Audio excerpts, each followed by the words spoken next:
with me times. The girl didn't say anything, but Keith put his hands on his hips.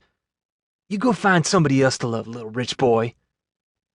I wondered how come he kept calling me little rich boy instead of Andy. I shook my head. I love her. Keith walked between me and the girl. He was so close to me, I felt the squirmies Mom told me about. I had to look up at him, which made my neck hurt. Don't you know about personal space? I asked. Look, he said. She's 16. You're a puny 14.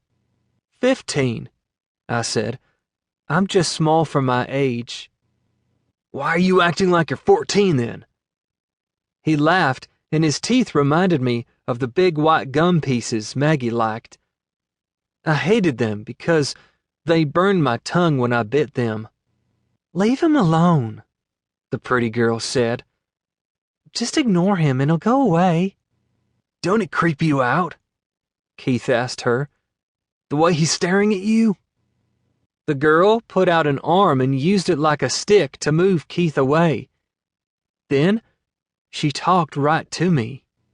You better go away, honey, she said. You don't want to get hurt. How could I get hurt? I wasn't in a dangerous place or doing a dangerous thing, like rock climbing, which I wanted to do, but Mom said no. What's your name? I asked her. Go home to your fancy-ass house on the water, Keith said. If I tell you my name, will you go away? The girl asked. Okay, I said, because I liked that we were making a deal. My name's Layla, she said. Layla. That was a new name. I liked it.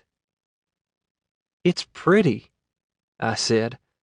My name is Andy. Nice to meet you, Andy, she said. So, now you know my name and you can go. I nodded because I had to hold up my end of the deal. Goodbye, I said as I started to turn around. Retard. Keith almost whispered it, but I had very good hearing, and that word pushed my start button.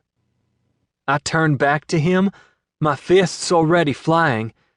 I punched his stomach, and I punched his chin, and he must have punched me too because of all the bruises I found later, but I didn't feel a thing. I kept at him, my head bent low like a bull, forgetting I'm only 5 feet tall, and he was way taller. When I was mad, I got strong like nobody's business. People yelled and clapped and things, but the noise was a buzz in my head. I couldn't tell you the words they said, just bzzz, getting louder the more I punched. I punched until somebody grabbed my arms from behind, and a man with glasses grabbed Keith and pulled us apart. I kicked my feet trying to get at him. I wasn't finished. What an asshole! Keith twisted his body away from the man with the glasses, but he didn't come any closer. His face was red like he had a sunburn. He doesn't know any better, said the man holding me. You should. Now you get out of here. Why me? Keith jerked his chin toward me. He started it. Everybody always cuts him slack. The man spoke quietly in my ear. If I let go of you, are you going to behave? I nodded, and then realized I was crying and everybody was watching me except for Keith and Layla and the man with glasses who were talking toward the back of the church. The man let go of my arms and handed me a white piece of cloth from his pocket. I wiped my eyes. I hoped Layla hadn't seen me crying.